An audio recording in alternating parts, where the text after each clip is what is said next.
Welcome to episode number 2, which is technically topic number 1.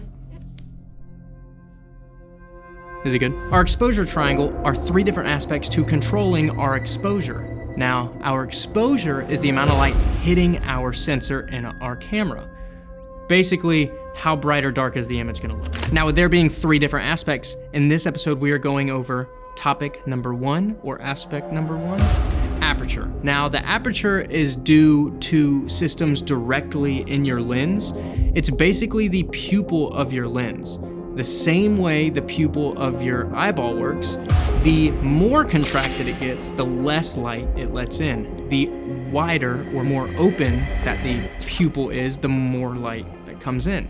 The way this works on a lens, aperture is measured by f-stops. So you have f1 to f22. There's probably more in there, but I've never worked with anything more than that. The smaller the number of your aperture, the wider your lens pupil is gonna be, thus the more light it's letting in.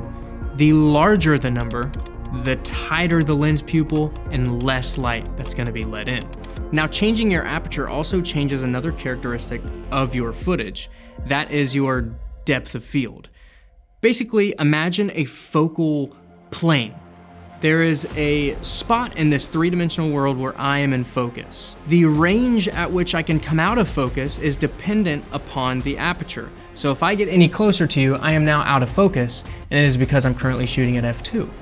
But if we were to do f22, I would be in focus for yards. I'd be in focus, I could walk all the way to the back of the room and I'd still be in focus. So make sure you pay attention to this while you're changing your aperture in hopes to meet a good exposure. With that being said, the wider your aperture, so the lower the number, it's also more blurriness you're gonna get in your foreground and your background. The main term for this is bokeh or bokeh. Is bokeh just people trying to be fancy, or is that?